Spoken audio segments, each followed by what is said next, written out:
Welcome into the Jordy Culotta Show. Wave your hand out there, baby! Shout out to the show. She puts the pinky into the nostril. Man, look at that. Healthy competition, there's nothing like it. Y'all grow up. The line's wrapped around the stadium. Different strengths. I just lost a tooth. It's going to be fun. You know, we might have a story. I love what you're doing. Ogeron wants to take us fishing this afternoon. Sharif, you play for the bad boys of the SEC, man. We don't apologize to anybody. A lot of people are saying you're going to be wearing number 7. I don't really know. I want to. He look crazy, Bill. Good feet on the old man. Definitely come back.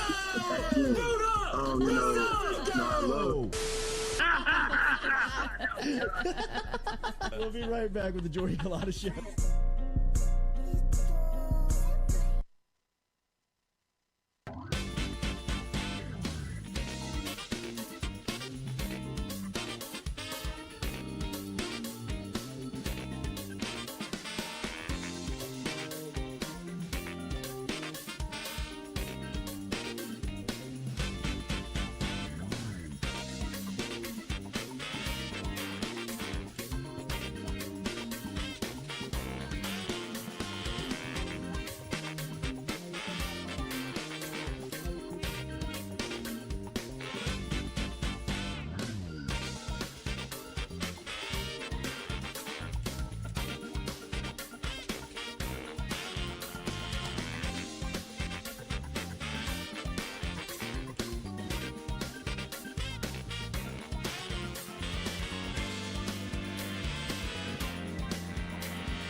All right, welcome into a Wednesday edition of the Jordy Culotta Show, driven and powered by Go Chevrolet.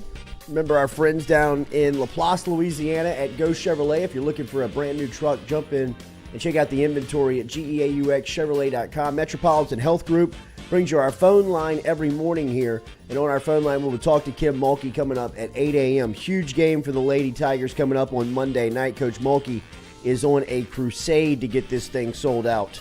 And she will stop by here at 8 o'clock and talk a little bit about her top 5 team going up against Tennessee on Monday night. We're looking forward to catching up with the Queen here in about an hour. And then at 8:30 this morning, Jacques will be here for his regular Wednesday segment. JD will be through here, and we'll talk about everything. Cincinnati heading into Kansas City for the AFC playoffs, for the AFC championship game. We'll talk a little LSU offseason football. We'll talk some baseball coming up here as the Tigers are preseason number 1 in just about every poll out there. And then, of course, last night, LSU basketball falls on the road. 60-40. Katie's here.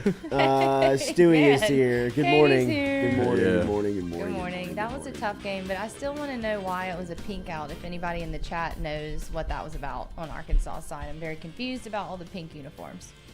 And some schools weird. just shouldn't wear pink. I know, right? Arkansas seems kind of like the last school to wear pink. I don't know why. Mascot's a pig. And not even like, I'm not even talking about like for that from that part, you know what I mean? But like your primary color is like a dark shade of red. Yeah. Pink combined with that is a terrible offset. Yes, it Like, is. that's- This is what It's I'm a saying. horrible, Arkansas horrible shouldn't offset. wear It pink. looks horrible. I mean, some schools the pink blends in nicely. Yeah. You know? Kind of like Oregon. Like Oregon. that looks good. Yeah, Oregon Yeah. would. I mean, even like Kansas, who has like some blue. Yes. Yeah. You know, so There like you the go. touch of pink is nice. Yeah, it's not too much. Right. So they had a Just a touch of full pink. pink Absolutely. uniform on. Like Texas is terrible. Full Yeah. pink uniform. Oh my god. But full pink but uniform. Texas is all whites could blend with Yeah. a pink touch. Arkansas, it just doesn't fit. No. But- Crimson and pink doesn't go together. I'm dodging the lead here. In Arkansas, in their pink uniforms, Yeah. dominated LSU basketball last night to the tune of Kind of makes 60 it worse. to 40. It does. They did it in pink. The first half is one of the look, man. God, see, this is the part that you hate to do in this role because you start doing the same show after every game. I mean, how many times can you say that they can't score? You know, I mean, this is something that we've all been talking about for a while now. And in the first half, that was that was as exposed as that inability has been all season long.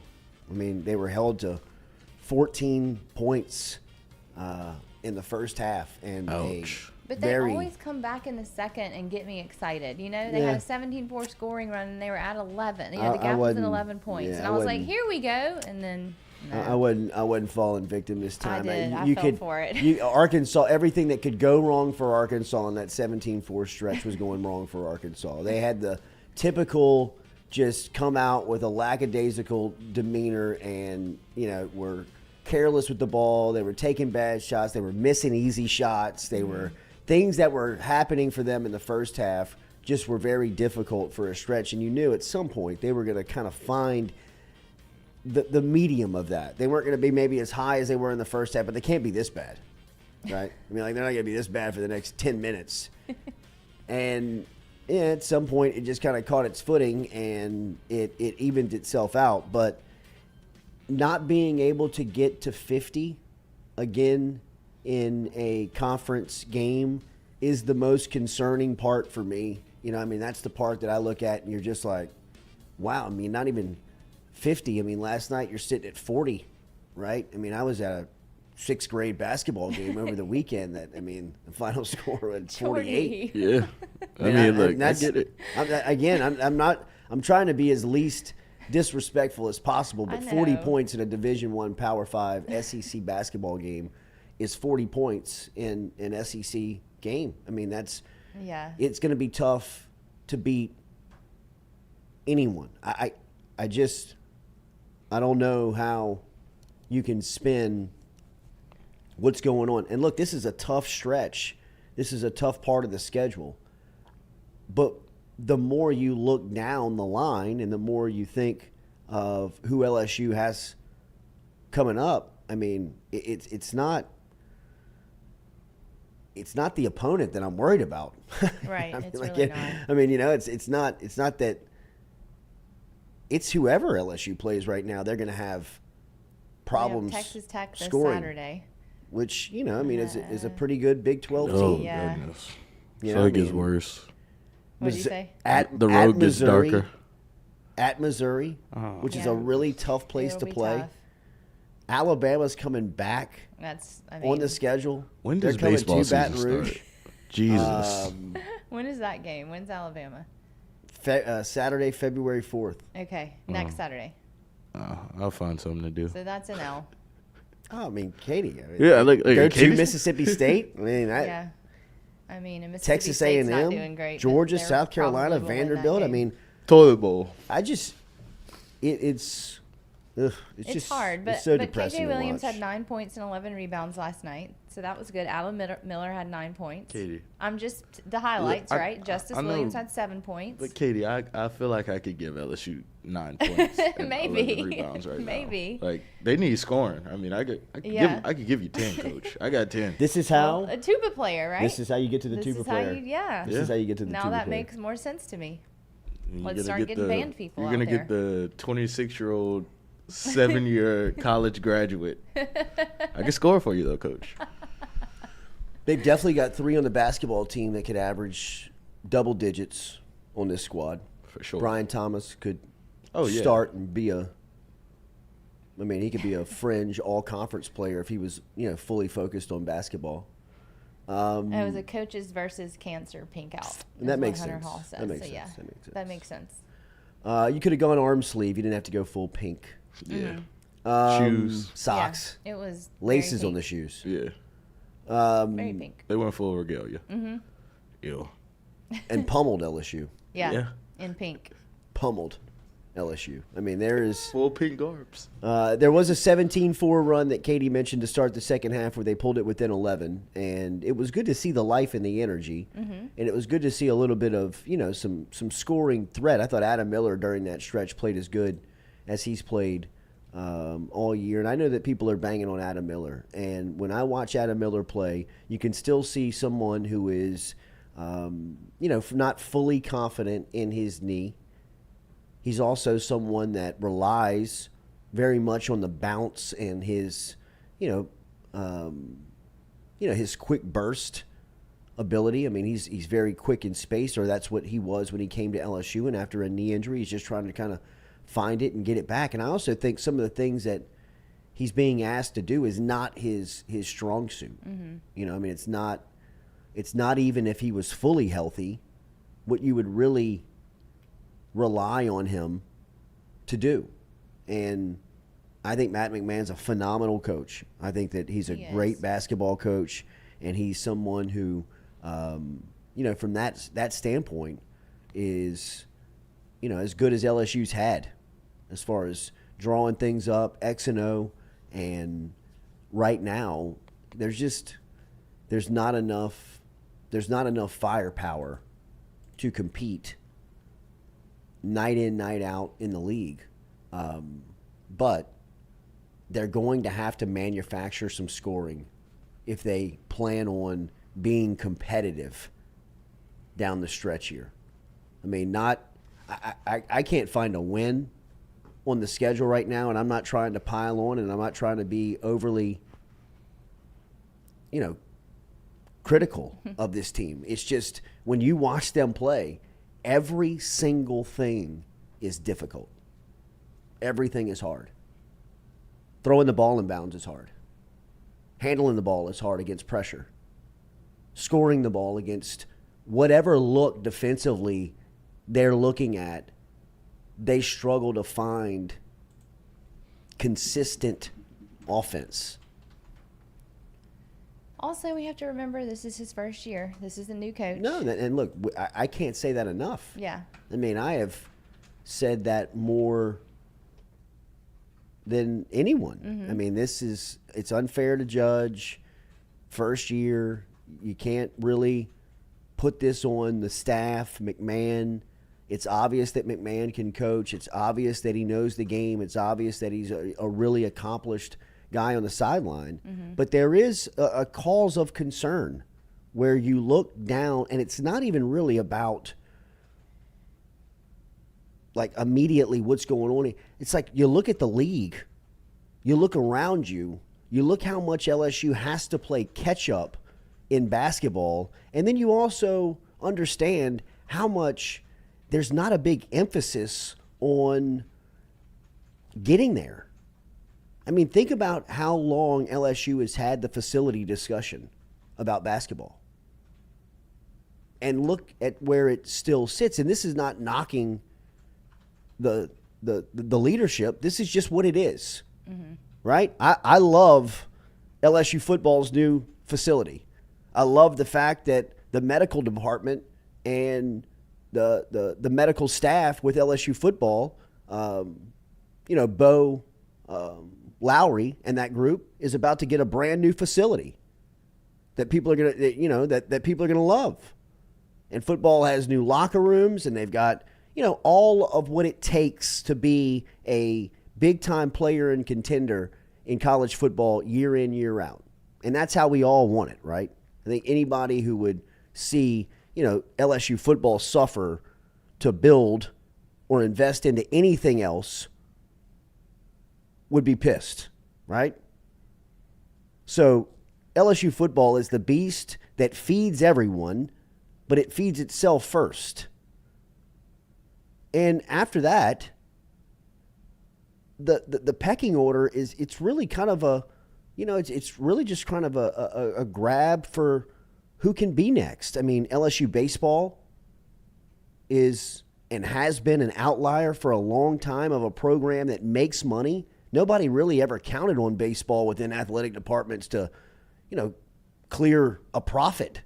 LSU baseball has been doing that for 30 years, 35 years. So, I mean, the emphasis on basketball has never really been there. There's never really been someone that said, hey, we need to invest into the basketball program and build this thing in to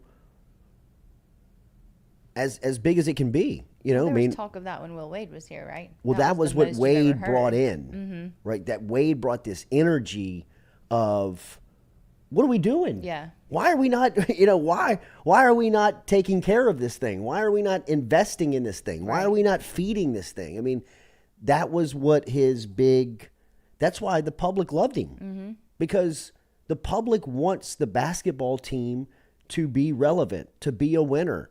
It's so fun around this town when basketball is competing. It really is. I mean, not even like top 15. Right. I'm just like if they're in the top 25 or they're just in games and they have a couple of players. I mean, there's really no place like it, and it makes the winter and February not as bad as the weather can be. I mean, like it's just a good product. Yeah. Get you out of the house for sure. It's easy to watch. It's fun. It's a great place to bring the kids. It's 2 hours. It's easy to park. You can walk in, walk out. It's just a cool experience. It has been that since I've been a kid. It was like that when Dale Brown, and that was some of the rub between Dale Brown. And it was, that's the thing about Dale Brown and Will Wade. Like that sometimes you step back and you're like, they're a lot more alike than people have really recognized. I mean, they're both huge promoters of their program. I mean, think of the poster of Dale Brown dressed up like Uncle Sam saying, Dale Brown wants you to play for him.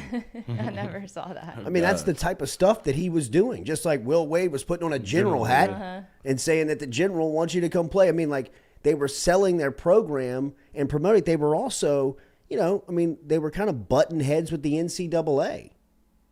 I mean, Dale Brown called the NCAA like Gestapo. I mean, like it was, he was on the front page of the Sports Illustrated, like going, he paid out of his own pocket for one of his players to fly home to a family member's funeral in Missouri. And the NCAA was like coming down on him. And Dale Brown was like, no, I'm doing this. And there's a human element to it. And Dale Brown went head to head with him. I mean, so outside of Brown and Wade, you haven't had a lot of promoters of the program. Right? And I think that's intentional. Yeah. I think that within the department, a Wade and a Brown, they're like, geez, I mean, somebody send these guys the memo. Right. We don't really care about basketball.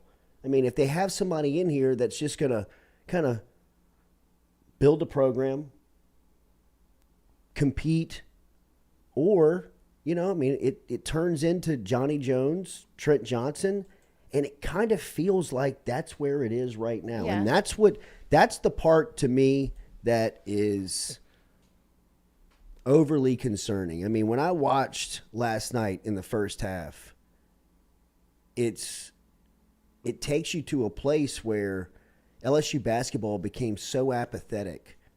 I mean, if you can't get to 50, I know. If you're sitting on 40 in a conference game, and it's just, if you're watching that, you're being asked to come out, support that, buy a ticket to that, park for that, even all the things that I just explained are easy become very difficult, right? Like, I don't need to watch that. And if there's no investment into it, if there's no promotion or sales to it, it can become a very dark place really quick. Well, what was Will Wade like his first year? I mean, Matt McMahon clearly They has went a to the team to NIT. build. They went to the he's NIT. not focusing really on promoting. I mean, so was Will Wade for always all like intents that? and purposes, for as much as McMahon rebuilt his roster and he totally constructed it from the ground up in the last 9 months. Yeah. I mean, it's something that I think will be a test case for the transfer portal. 6 years ago, Wade replaced 8 players on his first team in a time where people were like, how in the hell is this happening? So he did the same thing just without the portal. Yeah. Pretty much. Pretty much. And he took a team that people were having very to little expectation. Yeah. I mean, a team that had just won 2 conference games the year before. Right? I mean, so people were kind of in the mindset of basketball's going to be down for a minute. Yeah. And he took a group and put a player like Tremont Waters on the team that was like, oh my God. He's NBA ready. I mean, this guy can get you 25 or 30 any night. And they end up in the NIT. Yeah. And then when they get to the NIT, they play UL, and Wade's like talking shit to Bob Marlin, the coach, because Bob Marlin calls the Maravich Center an arena or something. He called it like he said something. He something said crazy something about kind of like Really? a little shot. Yeah. You know what I mean? Like you maybe wouldn't have caught it if you were, but you know, Wade was like, what'd he say? Oh, he was talking shit. Yeah, he's like, all right, got him. Okay, sweet. Wait, didn't he like hit a 3 at the end of the game or something? Yeah, or like called a timeout. Yeah. He like called a timeout late and like, I mean, they were like staring at each other at the scores table. Yeah, it was. I mean, in the post game press conference, there. that was when Wade was like, in the post game press conference, he was like, "Are the cameras on?" And he was like, "Let me say this." He's like, "We are not scared of anyone." Oh yeah. He was like, "We do not fear anybody." And that's when he said, "And this is not an arena or something. This is, or no, they called it a gym." Yeah. Okay. That's what he called it. Okay. He called it a gym. He was like, low. "This is not." He was like, "And we don't play in a gym." You know, it was like, and like Bob Marlin walked in, was like, "Will Wade just responded to everything that you just said. What do you have to say?" And like, Wade and Bob Marlin was like, "I don't know if you think to say to him." You know, what I mean, it was like very like They were beefing. like they were like beefing. Yeah. And that's the type of stuff that an LSU basketball fan was like, "Holy, we're back!" Like Yeah. I love this dude. You know what I mean? Like that's the stuff that kind of like you hadn't gotten since Dale Brown. Right. You know, Dale Brown would kind of do that stuff. He'd get in a post game press conference and slam the desk and like talk, and people like, "Oh shit." And then like Bobby Knight would also roll in a press conference and be like, like the first question somebody asked Bobby Knight in the 87 NCAA tournament when they played LSU, like, "Bobby, you were down 17 at half. Were you worried?" Bobby goes, "No, I looked at the other bench and saw Dale Brown and knew we were going to win."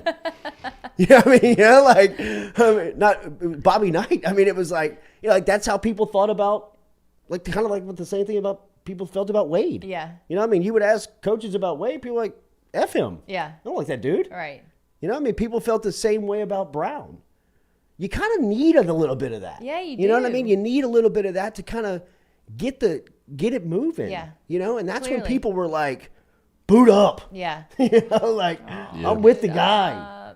I mean, And that's Messed it my up. like huge concern here is that you're gonna, if the product is just gonna be blah, Mediocre. then people are gonna be dude, blah. Yeah. like the 3 months in between football season and baseball season are gonna be nothing but recruiting and who the quarterback is gonna be. Yeah. You know And what they I came mean? out with those really cool throwback uniforms, and people were buying them, and they handed out those cute shirts, and I was like, it's I not do even like that the throwback exciting. I love those, but like, think about how much more exciting it would be If this it was were- Will Wade. Yeah, this were a Miss Will you, Wade Willie. time. Saw him Monday.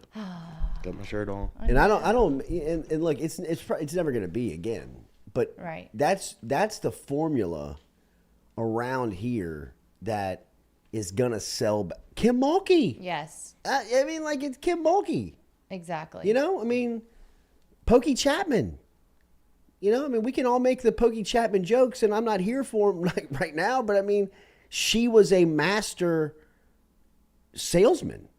I mean, she would get out there and promote. You would meet her. She would shake your hand. She'd sit down, have lunch with you. She'd talk basketball with you. She was approachable. She was someone that was very recognizable. Same way Mulkey is. Same way, Dale Brown, Will Wade, all these people that were salesmen, salespeople of their product, of their knowing what the obstacle is going to be with LSU basketball. It's not going to be something that sells itself. What are you laughing at? Somebody in the chat said Lloyd is secretly working out for McMahon to play point guard.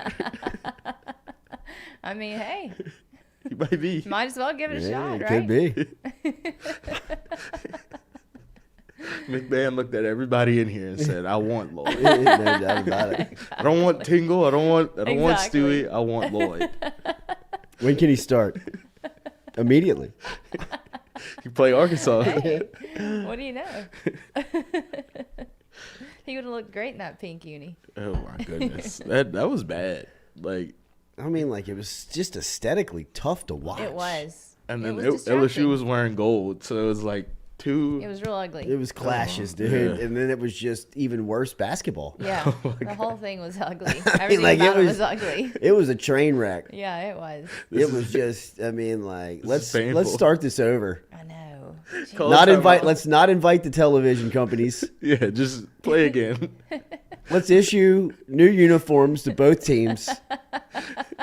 You wear white, you wear purple, and just play like that. We'll hand out tickets to people who want. Do you want to watch this? Here's tickets. Speaking of tickets, we got a lot of tickets to the LSU women's Tennessee game coming up on Monday night. Coach Mulkey's going to be here at 8 o'clock this morning, and we're going to talk about that matchup. We're going to talk about 3 of her members of her recruiting class being named to the McDonald's All-American game coming up here at 8 a.m. But we've got some tickets to LSU women, Tennessee. I think that there was only, when I talked to her yesterday, I was talking to Coach Mulkey yesterday, she was mentioning that there was only like 1,000 tickets left. That's awesome. So there's going to be opportunity here, and we've got tickets to give away on every show here at FM Digital Media up until tip-off on Monday.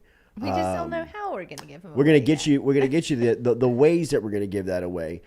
You want the tickets, we got the tickets. What we need in return is subscriptions. If you have not subscribed to this show, if you have not subscribed to Mic'd Up, to Out of My League with Nick Diaz, to all the shows that we have going on, the Will Wade podcast, Shay Dixon's Recruiting Hour.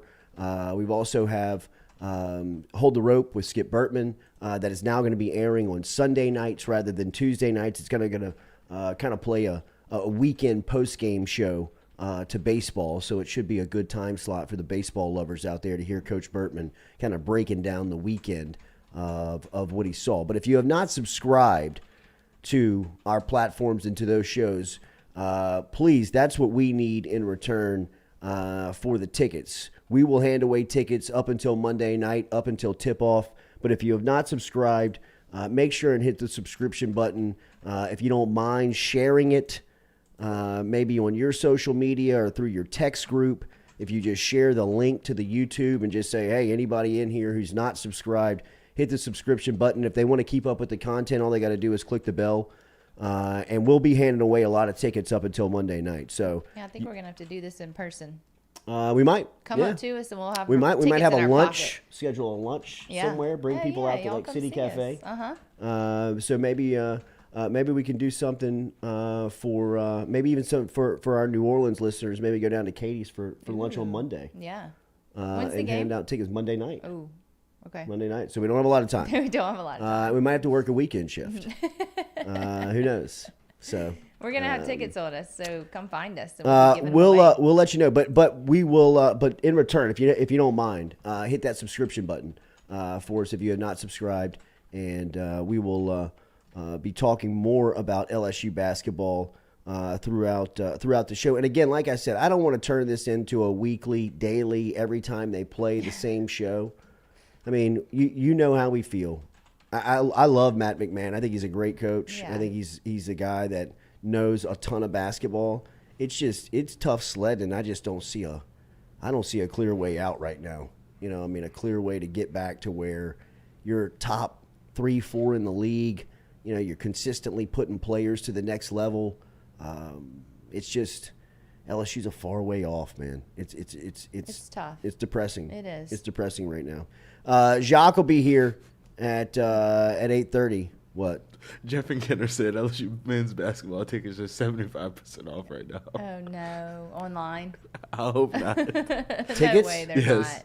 I think he's just making a joke, but I mean, possibly.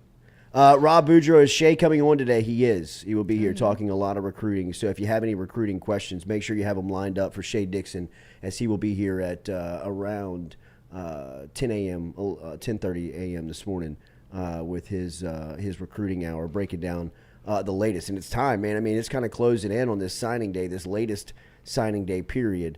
And it feels like LSU's pretty much done. Yeah. As far as recruiting goes. Probably I mean, they're still kind of sweeping the portal, it feels like, and looking for players. Defensive line. Yeah, defensive lineman. after they picked up Omar Spites earlier this week from Oregon State. That was a huge addition to their defense, especially to the linebacking room, which they needed players. He's a senior? Or he's going to be a senior? He'll be a senior. Yeah, portal window is closed, though. Yeah. So you'd have to be That's right. a graduate transfer to still transfer. Golly, man. Can't wait till football season. Yeah, I mean, spring will be here before you know it. Well, yeah. I mean, So ready. And LSU's going to have we saw a lot of storylines for LSU. There's also going to be a lot of attention on LSU going into next season. I mean, just in 1 year, Brian Kelly has flipped the script on LSU's program of, kind of playing up where they were back to being the hunter, where you kind of had the gun for the first time in a long time. Yes. LSU was kind of sneaking up on people. Yep. People didn't have this high expectation of the brand pulling in and just kind of beating you in warm-ups. And overnight, under Brian Kelly, I mean, you're back out in the woods. You're back kind of fighting for your life, because I think the whole college football world is going to know about LSU very early on. And then that test against Florida State in week 1 is going to be a premier matchup that all summer people are going to be just breaking down at every single corner. I mean, every piece of that game is going to be dissected before they kick that thing off on opening college football weekend, and that's going to be a enormous igniter for both teams. I mean, whatever happens in that game is going to kind of catapult either squad into potentially the number 1 team in the country. Yeah. I mean, I really and truly, depending on how the game goes, I think they're both going to be a top 10 team. For sure. At kickoff. Potentially they might be a top 5 team, and who controls a lot of these rankings or has a lot of the say-so in these rankings is the television companies. So they're going to make sure that this thing is going to be promoted from the middle of the summer. I mean, starting at August 1st, you'll start seeing college football ads roll across your social media, roll across your streaming devices, rolling across your television, on your radio. It's already exciting again. And they'll be telling them, and they'll be telling you that it's a top 5 matchup between 2 enormous brands. LSU travels to Orlando to take on Florida State. And I mean, whoever wins that game, driver's seat, potentially is the number 1 team in the country in week 2 of college football. Mm-hmm. And if they're not the number 1 team, they're the number 2 team in the country. So, I mean, it's going to be a firework-filled season for LSU. I mean, even from spring, where a lot of these position battles will see, start to shake out, and you'll start to see some of the new faces that are on campus start to make their mark and, really start to build up the position in competition that'll start in fall camp for, some positions that are open, and then going into the season. I mean, you've got a week 0 tilt with a top 5 team that you'll be on national television again that could catapult you to, maybe the number 1 team in the country for in week 2. Wild. With a wild, with an SEC schedule in front of you. The schedule sets it up for you, too. It does, man. It's set up for a run. I'm excited. I'm already ready for next football season. Are you ready for Mississippi State football? I am. I'm ready to see. New coaching, new everything. No new quarterback, but still. Will Rogers still there? Yeah. Oh, God. Mm-hmm. How long has he been there? This will be his last year. It better be. Think he can go to the NFL? I don't know. Maybe. I mean, he's good. He's good. It's going to be a good team. Zach Arnett's going to do a great job. How tall is he? Well, 6'1", I think. Is he? I think. I'll have to check that. But the portal rankings did come out, and LSU was number 1 as far as the portal was concerned on 3. And that's something that Shea will talk a lot about coming up in his recruiting show, as he'll stop by and be here like he is every single Wednesday. No, he's 6'4", my bad.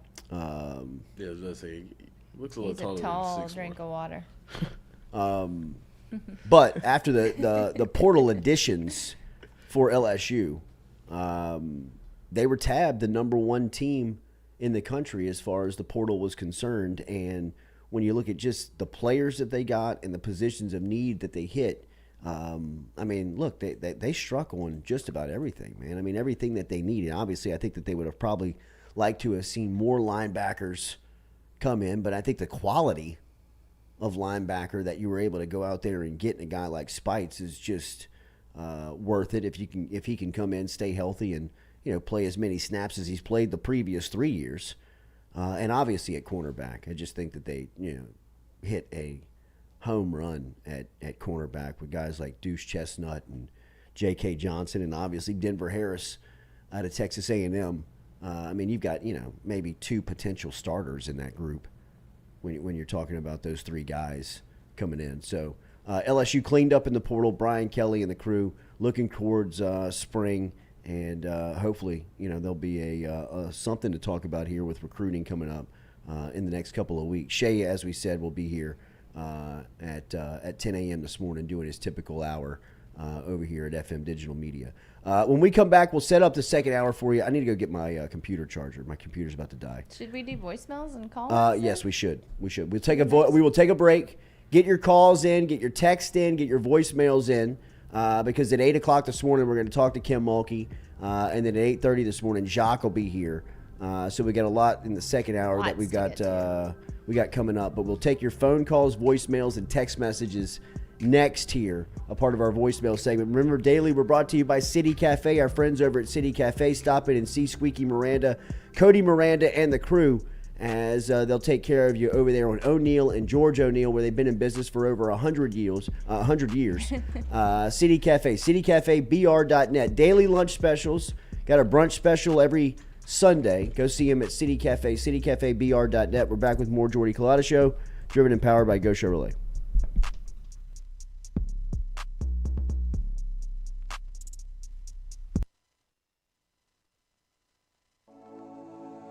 Looking to book a dumpster but no idea how? We've made it quick and easy for you. Check out our website at moralesrolloffs.com. Let Morales Rolloffs know your desired delivery date, and finally, provide your contact details. To make payment, look out for an email invoice with all your booking details. On delivery day, our driver will notify you through text and email that your dumpster is ready and on the way. Now you know how easy and convenient it is. Call Morales Rolloffs at 225-427-0000 for your dumpster. Hey Baton Rouge, when traveling through Natchez, Mississippi, whether you need to fill up your vehicle or your belly, stop by Go-Mart and On The Go Deli. Go-Mart has clean restrooms, community coffee, an awesome beer cave, and a great selection of anything you might need on your trip. So stop by Go-Mart at 4 Sergeant Prentice Drive as you're entering Natchez on the left, and visit Tom and Wright Granning and their awesome team at Go-Mart. Don't let the name fool you. Men's Total Health has offerings for the ladies, too. Guys, is your wife or partner suffering from urinary incontinence, low sexual desire, or pain during sex? Then the O-Shot might be for her. Don't let it scare you. It's totally natural. It's PRP. And Mike Roach and the crew at Men's Total Health will make you as comfortable as you can be. Contact me for more information, Katie at jordyculotta.com, and I'm happy to tell you everything that Men's Total Health has to offer for the ladies.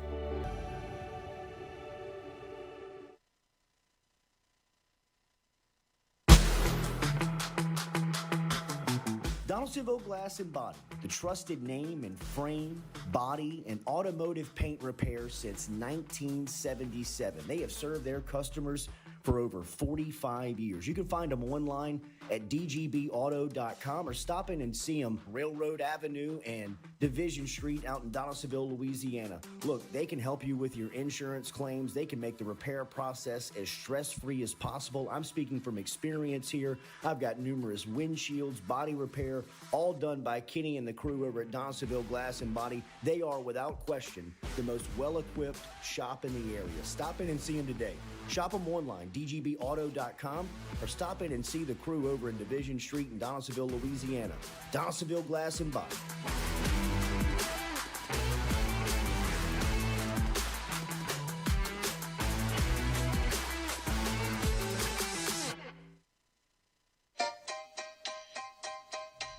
Hey fellas, it's Jordy Culotta for my friends over at Men's Total Health. Guys, do you suffer from fatigue, decreased libido, erectile dysfunction, weight gain or loss of muscle mass, signs of depression, anxiety, hair loss, mental fog, general loss of interest? Then you might be suffering from low testosterone. Go see my friend Mike Roach and his great team over at Men's Total Health over in Metairie at menstotalhealth.net online. And stop in and see how they can change your life today. A simple shot and some knowledge from Mike Roach can get you back up, moving with your energy, get your sex drive back, build your muscle mass, make you feel young again. All online, menstotalhealth.net.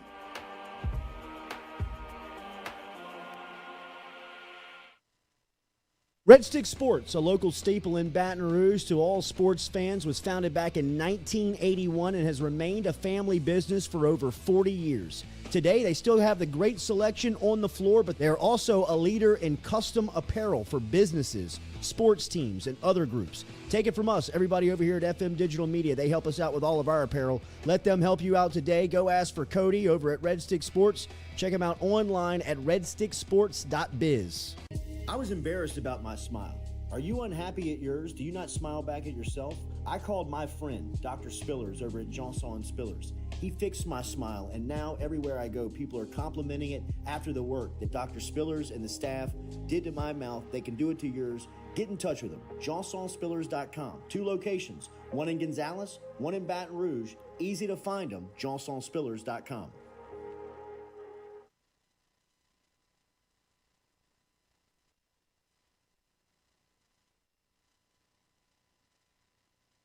Southern Eye Centers, located at 6859 Jefferson Highway right here in Baton Rouge, has been serving your eyes for over 40 years in the capital region. They offer friendly service in a helpful environment with the highest level of personal care to manage your eye health and vision needs. If you want more information, log online to southernyecenters.com. That is southernyecenters.com. Stop in and check out their beautiful office located on Jefferson Highway right here in the capital city. And remember, each time you walk in there and you mention the Jordy Culotta Show, Dr. Ann Shaw and Southern Eye Centers will take 25% off of their fantastic selection of sunglasses. All you got to do is mention the Jordy Culotta Show. Check them out, southernyecenters.com, and located at 6859 Jefferson Highway.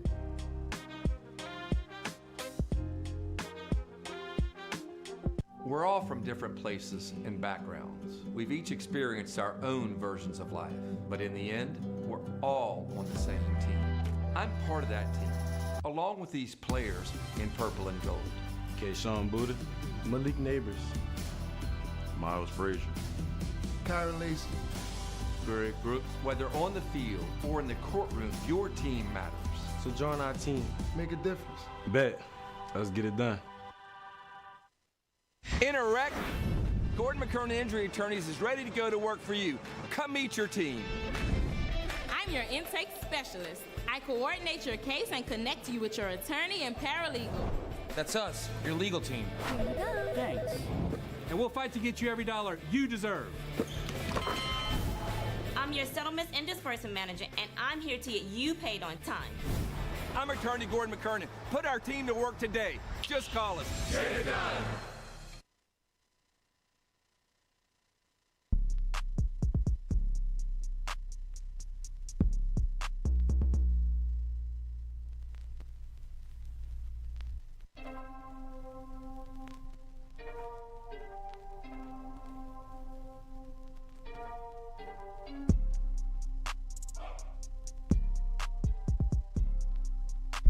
All right, welcome back here to the Jordy Culotta Show, driven and powered by Go Chevrolet, live here on this Wednesday morning, taking your voicemails, your phone calls, and your text messages, even taking your questions inside of the chat if you want to get a question in over there, as we've talked a little bit about the LSU basketball team as they fell last night, 60-40 to Arkansas on the road. They will be home versus Texas Tech in the SEC Big 12 shootout on is that coming up on Saturday? Yes, Saturday. I think it's like 11 a.m., right? Yeesh. Oh, goodness. I know. Something to do for your morning. 1 o'clock. 1 o'clock. Oh, it's 1 o'clock. Okay. It's be, still early for a basketball game. I'm not going to be up watching basketball on Saturday. I mean, I might go just for the crawfish nachos and peanut M&Ms. We will definitely be there Monday night. Crawfish nachos in there? Yeah, that's what they got in there. Where? We talked about this before because you asked if it was fresh, and I was like, I'm probably not. Is in it the fresh? PMAC, they have crawfish nachos. We talked about it. You know we did. Yes, and you were like, are those fresh? Like they're back there peeling the tails. Hell no, they're not fresh. Wait, is this at every concession? No. It's not at every stand. You have Okay. to find this nacho stand Okay. that has loaded nachos and crawfish nachos. Getting a call. Okay. Ooh, here we go. Okay. It's time. You strap up here. Hello? Hey. Have a take, don't suck. What's your name? Where are you calling from? Yes, sir. Man, it's Kalen from Lafayette, man. I was really expecting to hear about a new special teams coordinator. About now, you know. Have you heard anything about that? I have not, and I'm with you. I thought that you would hear some shakeup on the staff, and I obviously I think a lot of people were looking at special teams. But one thing we always have to consider with special teams is that Polian and Kelly have been together for a long time, and there seems to be some type of relationship and trust there. And whether or not it's strong enough to make it through the last season's special teams blunders, I thought would be tested. But I hadn't heard anything about it, and I'm with you. I thought that you would see some, you would hear some, but up until this point, there has been nothing. Yeah, I understand they have a relationship, but, man, I have never seen a special team so bad, man. From start to finish. From start to finish. It was horrible, man. And he can't expect to win a championship, you know what I'm saying, with Brian Polian as special teams coordinator, you know? I think the margin of error when you get to the Final Four is very thin, and where you cannot have there's very small margin that you can be off on, and I think from a special team standpoint, you got to make sure and have that right. I'm with you. Right, and also another thing, I remember before Texas A&M joined the SEC, you know, like every high school player from Texas, you know, if they wanted to play in the SEC, they would all come to LSU, you know. And now we have Texas A&M, and next year we have Texas and Oklahoma coming in. I think we should really focus, you know what I'm saying, on Texas. Like get a couple recruiters from Texas on the staff. Well, I think that's all I have. I appreciate you, man. Thank you for listening over there. Thank you. I think that LSU will always have a major emphasis in Houston because of its alumni base there, the support that it has in Houston, and just the presence that LSU has. I mean, if you've ever gone to a LSU event, if you've ever gone to an LSU game, if you've ever just been to an Astros game and watched Bregman play, I mean, there is LSU gear everywhere in Houston. So, I mean, there is a large presence for LSU football in that area, and even beyond that, but more present within the Houston area. I think LSU will always have a touch. I mean, Denver Harris is coming over, and that's where he's from, right outside of Houston. So I definitely think that they'll be there. We got a question here inside of the chat from James Sells. Says, hashtag Ask the Jordy Culotta Show. I have a question regarding women's basketball authentic jerseys. Where do I get these? I'm trying to purchase a number 4 for my daughter to represent at the Vanderbilt game and school.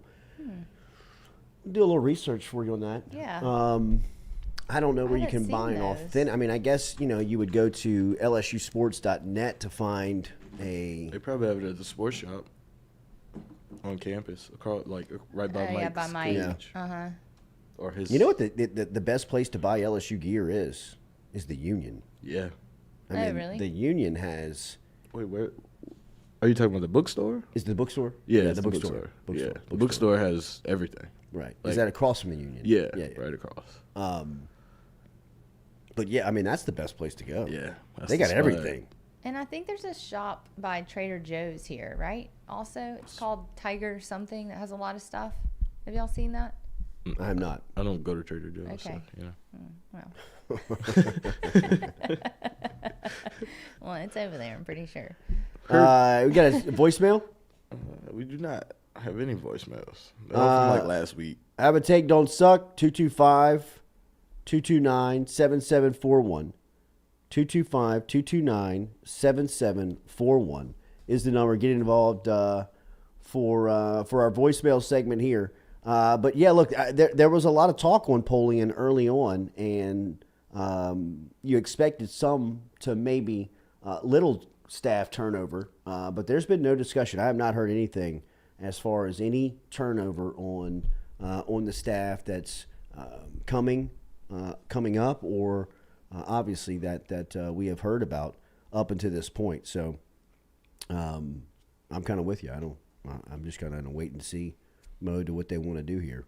All right, we're going to have Coach Mulkey. I just texted her. She's up. She's ready to go. So when we come back, we will be talking to her, and we will also get we'll get an outlook on Monday night. This is going to be a huge game for LSU coming up as far as the atmosphere is concerned. It'll be on nationally televised audience. They got people flying in from all over to come to this game. Some heavy hitters flying down from Washington, D.C., I understand. Really? To go to this game. Jeez. This is going to be a very hot ticket, and we'll have some tickets to give away. I don't know. From Washington. I don't know. Well, how do you know that? Are you teasing us? No, I mean, but I heard that there's like Louisiana politicians that are like requesting tickets. Damn. To We come got down them. here. Oh, yeah. Give them a call. I don't know if they want our tickets. They don't. What's your name? Where you calling from? Have a take, don't suck. My name is Aaron. I'm from Carroll Crow, Louisiana. Oh, the home of Kevin Falk. I ain't got no take. The Crow, real talk. I ain't got no. Hey, does Kevin Falk still work for LSU? If so, what's his role? I think they have him as like an ambassador, like where he's at events and leading, he's kind of leading off as a keynote speaker. They take him to meet people that are on campus. They kind of treat him like the legend that he is. Okay, because I know before he was a running backs coach, he was like in a position for like being a recruit and stuff. I don't remember his title exactly. Yeah, it was like he was like an academic. But I remember where they had him, and that was probably the most impactful role he's had on campus. I mean, he was like a mentor to the kids. He was a relationship builder with recruits. He was a good conversation piece for coaches that they could go resource and ask and bounce questions off of. I think maybe being a day in, day out coach and, as little used as just an ambassador are probably, kind of the two ends of the spectrum. But that was the position that you referenced where they probably had it the most right. Okay. Yeah, that's the only question I had. It just kind of popped up while I was watching. Next time I call in, I'll have a real opinion I'll share with you. Hey, did you go to Karen Crow High School? Well, actually, I'm from Carroll Crow. I went to Carroll Crow, and then I finished at STO. Oh, wow. What year did you graduate, if you don't mind me asking? 06. Okay. So did you ever watch Kevin Falk play, or was he too old for you? At yeah. Karen Crow. At Karen Crow. Yeah, I was a child, but I remember going to state championship game whenever they lost to West. Well, I appreciate you calling, man. 96, I believe. Yes, he was a legend. Thanks for listening. Yes, sir. What did we miss? Did we miss one? Yeah, we missed one. We got it. Call him back. Yeah, call back. Oh, they should call back. I'm calling them back. All right. 225. This is 318 number. Okay. 318. Oh, wait, is that North long Louisiana. Hello. You're on the Jordy Culotta show. Hey, Jordy, it's Peyton from Dirty Boo Sports, man. What's up? What's happening, Peyton? How are you, man? I'm good, man. Hey, on the men's basketball front, I'm a little concerned about a recruiting class next year. I would be too.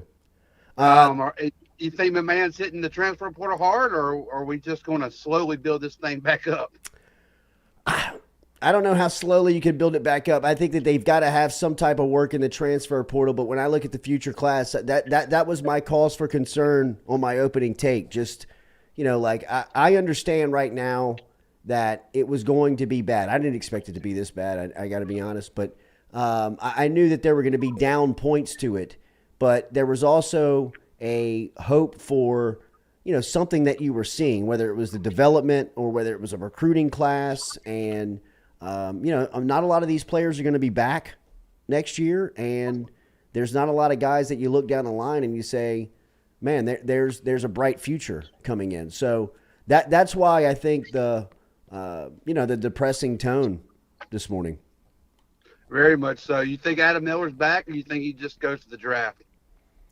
If I had to guess right now, I don't know if the draft would probably be the most logic choice for him, but I do wonder if he will have a decision to make on whether or not he'll come back for sure. I think that I don't think that he anticipated it being like this. I think he knew that there would be some times where it would be tough because he had seen the league up close, but to struggle to put up 40 points in the league, that's eye-opening.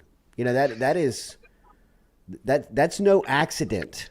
That's hard to do. I mean, if you've got guys that can score, it's tough to keep the lid on the rim for 40 minutes where they can't buy a bucket. And it's just been proven over the last 6 games that LSU can't score. They can't score on this level, and when you can't score in basketball at any level, it's gonna be hard. It'll be real hard.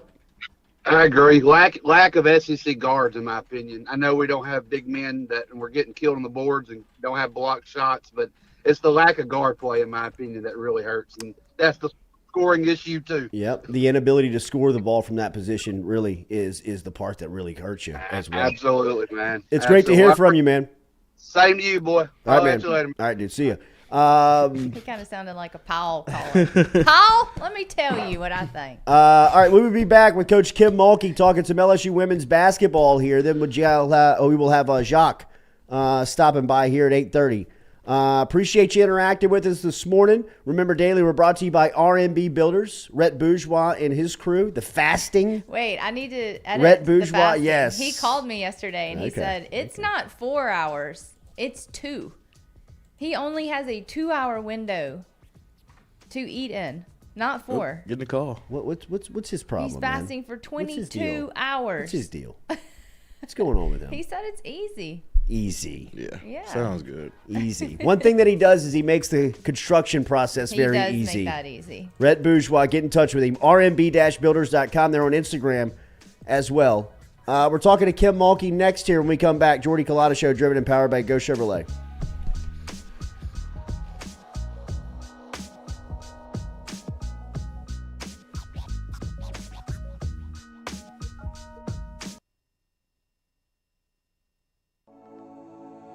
Looking to book a dumpster but no idea how? We've made it quick and easy for you. Check out our website at moralesrolloffs.com. Let Morales Roll-Offs know your desired delivery date, and finally, provide your contact details. To make payment, look out for an email invoice with all your booking details. On delivery day, our driver will notify you through text and email that your dumpster is ready and on the way. Now you know how easy and convenient it is. Call Morales Roll-Offs at 225-427-0000 for your dumpster. Hey, Baton Rouge, when traveling through Natchez, Mississippi, whether you need to fill up your vehicle or your belly, stop by Go-Mart and On The Go Deli. Go-Mart has clean restrooms, community coffee, an awesome beer cave, and a great selection of anything you might need on your trip. So stop by Go-Mart at 4 Sergeant Prentice Drive as you're entering Natchez on the left, and visit Tom and Wright Granning and their awesome team at Go-Mart. Don't let the name fool you. Men's Total Health has offerings for the ladies, too. Guys, is your wife or partner suffering from urinary incontinence, low sexual desire, or pain during sex? Then the O-Shot might be for her. Don't let it scare you. It's totally natural. It's PRP. And Mike Roach and the crew at Men's Total Health will make you as comfortable as you can be. Contact me for more information, Katie at jordyculotta.com, and I'm happy to tell you everything that Men's Total Health has to offer for the ladies.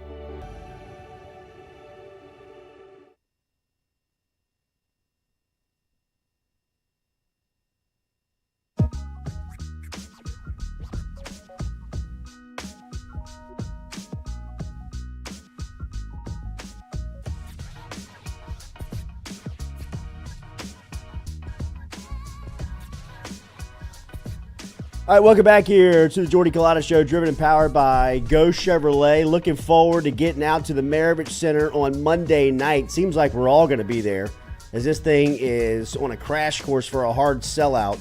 I think only a couple of hundred tickets left here, as Coach Mulkey and her crew have been doing a great job on the floor selling the program. Of course, undefeated up to this point after an earlier week win over Alabama, where they just pummeled the Tide. I mean, held them off 89-51 as Angel Reese recorded her 20th career double-double. Lots to talk about with the coach coming up here as we welcome her into the conversation here on this Wednesday morning. Good morning, Queen. How are you? Well, I've been called a lot of things, Jordy, but I don't know about Queen now, but I'll take it. Hey, it's better than some of the other things I've been called in my life. Hey, Coach, I've been trying to remind people for the last couple of weeks, it's not this easy that y'all are making it look to get your 20th win like you did earlier this week. You're probably ahead of expectation here, just 16 months in, right? It's not easy, and I have to make sure that I repeat that because I think people think, oh, my gosh, we're great. We've arrived. We're here. We're not, guys. We're not. I've been doing this too long. I want people to understand we got a jump start by bringing in 9 new pieces out of the transfer portal and in recruiting. We are just now getting started. We obviously, our schedule needed to be a little tougher, but we can't apologize for that because we didn't know we were going to get those 9 pieces until after the schedule was done. So what I tell people is we are winning games we're supposed to win. And maybe along the way there were some, maybe we don't know if we were good enough to win, but we did. So as they say in that old song, taking care of business, we're taking care of business. Coach, I want to talk about what Angel Reese is accomplishing, but her supporting cast. I think LaDijah Williams the other night had a double-double as well, 17 and 10. And the way that Jasmine Carson is shooting the ball right now is pretty impressive. She had 20. What's going on around Angel that you're seeing? Well, when you watch us play, we're not the Angel Reese show. Yeah. I mean, if you look at our stats after every game, she'll have her double-double, but we'll have 3 or 4 more kids scoring in double figures and even having their own double-doubles. So she's not doing this by herself, and I think that's so important for people to understand. She's doing all of that within a team concept. Her biggest excitement, honestly, is when she is like leading in assist or second on the team in assist because she gets doubled and triple teams too much. She loves finding the open player, and sometimes I have to tell her, shoot the ball, take it to the rim. And but I think that's what you'll notice is we've got more than Angel Reese. Coach, defensively, I thought very impressive against Alabama, holding a team and their best scorer like you did. What did you see off the defensive end? Well, we matchups are the biggest thing with me. Bob Starkey and I talk about that, and I always tell him I've lost some games where I wish I would have guarded differently. And Angel Reese being on their leading scorer, Brittany Davis, was big for us. I thought Angel's length bothered her. She's a perimeter player. Alabama going into that game, they averaged 10 made threes a game. And I knew that if they got on a roll and got on a streak that all of them just started hitting threes, we were going to be in for a long night. And I just thought that was a big decision on our part, was to put Angel on Brittany. And then everybody else, do your job. And we did. They only made 5 threes.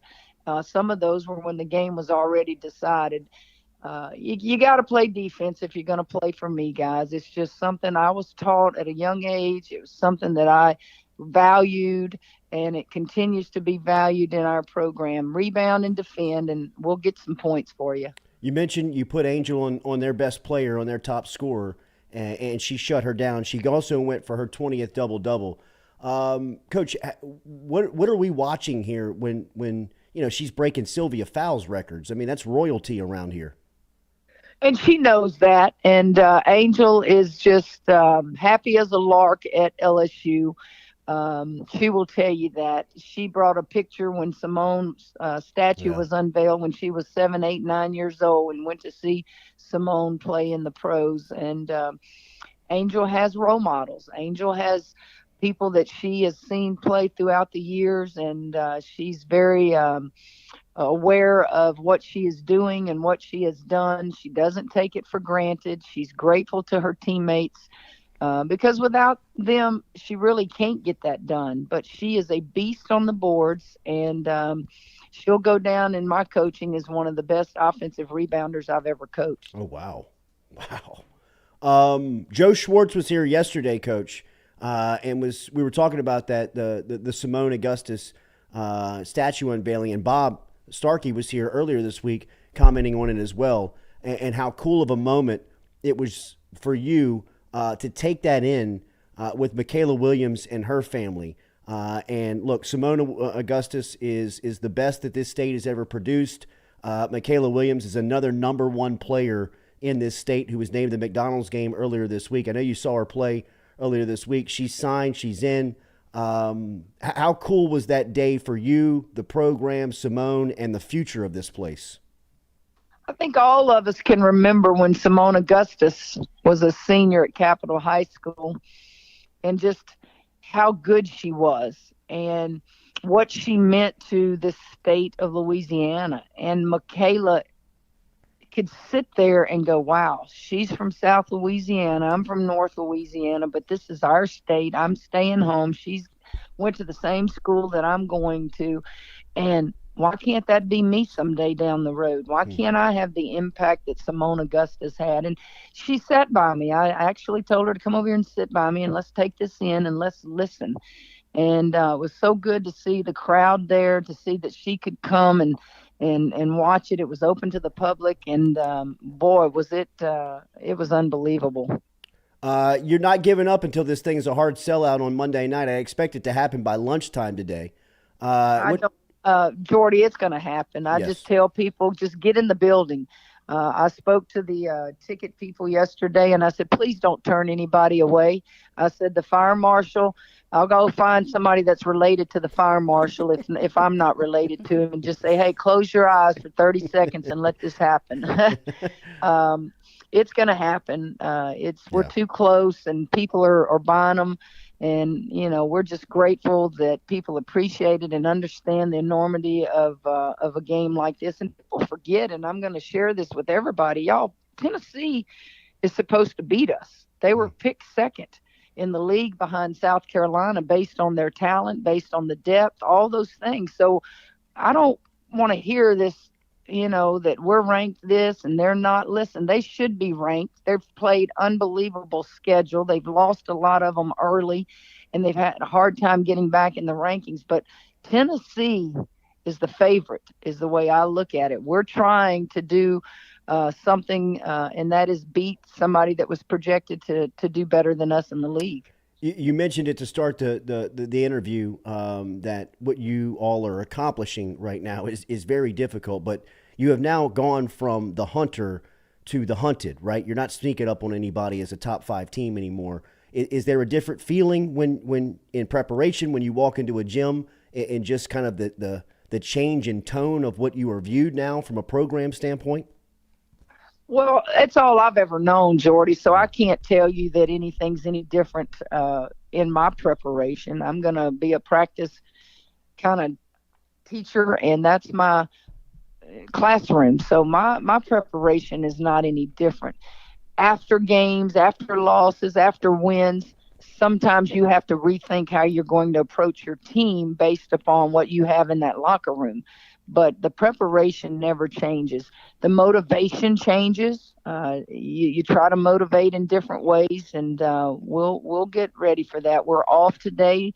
We're going to Angola. The kids want to go do a tour. They want to get in a free throw shooting contest against some of the inmates, and they want to do a Q&A. And the interest there came from me going to the rodeo back in October and just talking to them about it. And they said, well, Coach, we want to do that. And I said, well, if you really want to do that, just let me know. And sure enough, about 8 of them are going to load a bus, and we're going to go do that. And what a learning experience they will have today. How cool, Coach. That is cool, man. That's one thing about this team. When you watch y'all play, it's very recognizable that y'all all get along. Y'all all seem to like each other. In fact, I'm playing a TikTok from earlier this week on Angel Reese, where she was able to grab you for a little closeout here, dancing on this closeout. How did she get you in on this? Well, we just finished practice at Alabama, and I just put my coat on and picked up my telephones, and I was heading to the bus, and they were over there doing what they do, being young kids, just having a good time. And Angel said, "Coach, come over here and do what we're doing." And I said, "Angel," she said, "Coach, you got a little rhythm, come do it." So I had no idea they were really doing this for TikTok. I guess I need to learn a little bit more and recognize what they're doing. But I just got up there and just kind of followed her lead. And next thing I know, people are laughing and said, "I guess I'll have to get on TikTok." And I said, "Well, it won't be because I'm on it, but it was just that moment and cutting up with them." And I do a lot of that. That's one thing the kids will tell you, that woman's real, whether you want to hear it or not. She's going to be like your grandma on the front porch. She's going to tell it like it is. She's going to have fun with you. And that was just a split-second deal. It was awesome, man. It played well on social media. This is obviously a huge week. We're watching it right now. This is obviously a huge week, Coach, with everybody buzzing about what's coming up on Monday night. I appreciate you squeezing a couple of minutes in for us. We talked to Joe Schwartz yesterday, and we talked to Bob earlier this week, like I mentioned. The staff seems fantastic. I know that you did that very intently, putting those personalities together, but it seems like you've got a great staff, again, working together with this good group. I have a wonderful staff, and what I have is I have a mixture of youth, which keeps us up to date, and they know all the things that the young people are attracted to in recruiting, and they're creative.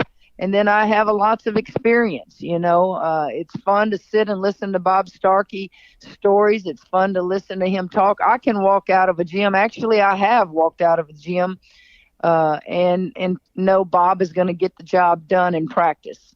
I'm blessed, and I love my staff. I love how hard they work. When you get older, Jordy, you can't do all the things that you did when you started in the business, or you'll wear yourself out. And for me to be able to just know they're getting the job done, it will extend my career. 6:00 Monday night. Everybody will be there. We'll be there. Tennessee, tip-off 6 p.m. inside the Maravich Center. Thank you, Coach. All right, guys. Take care. All right, now. There's Coach Kim Mulkey checking in this morning before Monday night's Tilt versus Tennessee. If you do not have tickets, make sure and keep locked here to FM Digital Media. We'll get you in the building before Monday night. As Coach Mulkey said, she's told the ticket takers, don't turn down anybody, as it'll be jam-packed in there. That conversation brought to you by our friends over at Barker Brothers Plumbing and Works. Stop in and see Jude today. Get in touch with him by calling him 776-2431, 225-776-2431. Number one in the number two business. Mention the show and save 15%. Barker Brothers Plumbing and Works, 225-776-2431. We'll be back with more of the Jordy Culotta Show, driven and powered by Go Chevrolet.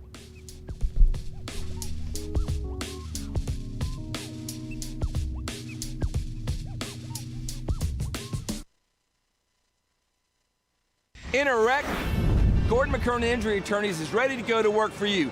Come meet your team. I'm your intake specialist. I coordinate your case and connect you with your attorney and paralegal. That's us, your legal team. Thanks. And we'll fight to get you every dollar you deserve. I'm your settlements and disbursement manager, and I'm here to get you paid on time. I'm attorney Gordon McKernan. Put our team to work today. Just call us. Get it done. Question in that game. You're listening to the Jordy Culotta Show live on YouTube. Catch it every day, 7 to 9 a.m., wherever you have internet access. Oh, my guy. The host of Mac and Cube. You said you wanted me to close it out. I listen to his pod every day on WJOX 94. I thought I was going to beat Charlie. I didn't. You were fantastic as always. Have a great call in Missouri. I'll see you soon, man. Thanks, man. Good Later. talking to you, Jordy. Always. There he is. Cole Kubelik, the absolute best. Don't overthink it, ABC. When you move to a primetime slot and the SEC is getting that billing, make this man the color commentator. He's the absolute best. Ooh, I mean, what a pro. What a pro. I remember telling them, hey, listen, my job here is to make sure that we bring, big time football to a small town environment, right? And so you see on movies sometimes about the way a town reacts to the football program, and what it means to everybody. And that was the hopes and dreams that I had for the place. And so our kids take a distinct responsibility in wearing that Z on their helmet. It means a lot to them. And then on the flip side of that, our community does a tremendous job of supporting our program, supporting the athletic department, supporting our school as a whole. And there's really a great relationship there that's a lot of fun to be a part of. Thank you for the access, man. Looking forward to tonight. We'll talk soon. Coach, wait, before you go, fix your hair again one more time. Oh, look at him. Let's go. Yes. Look at him. What do you think about that? Game day, what do you baby. think about that? Game day. Hell yeah. Yeah. I love it. I love it, man. Great to see you. Thank you. You too, guys. I appreciate it. Y'all have a great day. All right, man. There he is. There he is. My guy. David Brewerton checking in. What does Harold Perkins do for this defense? What does he allow you guys to do? Yeah, Perk, man, he's just so raw, man. Like, all he know how to do is make a play. But I love him. He brings a certain type of juice to the defense, and he's right alongside of me on the edge. He knows how to rush the edge. As a young guy, that's very valuable to the defense, being able to rush the edge. Making the quarterback step up. But yeah, they put him everywhere. Middle linebacker, outside rusher. Maybe sometimes he's gonna be in the drop. So he's very versatile for our defense.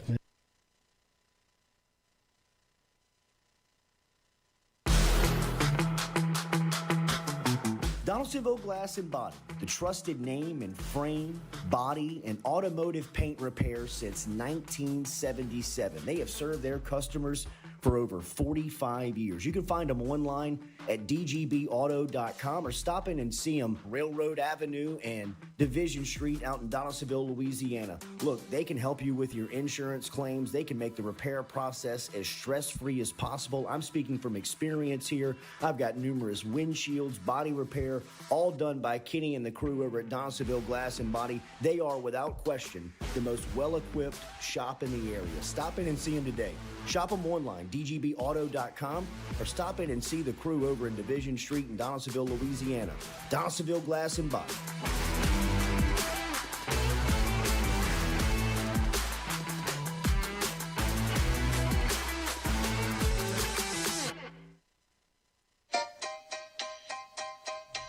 Hey fellas, it's Jordy Culotta for my friends over at Men's Total Health.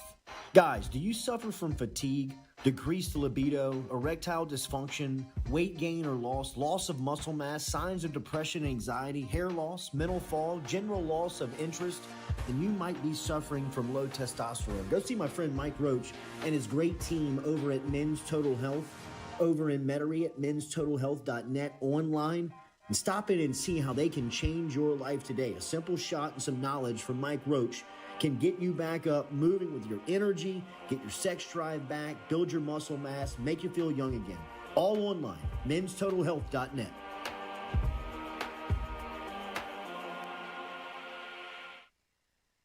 Red Stick Sports, a local staple in Baton Rouge to all sports fans, was founded back in 1981 and has remained a family business for over 40 years. Today, they still have the great selection on the floor, but they're also a leader in custom apparel for businesses, sports teams, and other groups. Take it from us, everybody over here at FM Digital Media. They help us out with all of our apparel. Let them help you out today. Go ask for Cody over at Red Stick Sports. Check him out online at redsticksports.biz. I was embarrassed about my smile.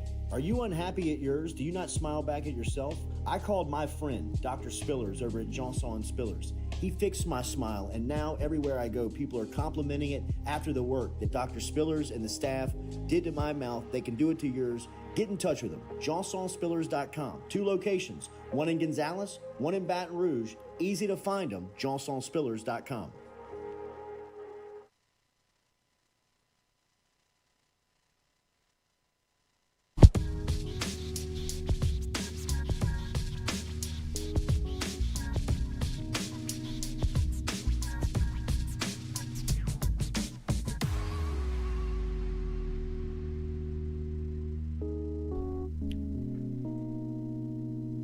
Welcome back here to the Jordy Culotta Show, driven and powered by Go Chevrolet, live here on this Wednesday.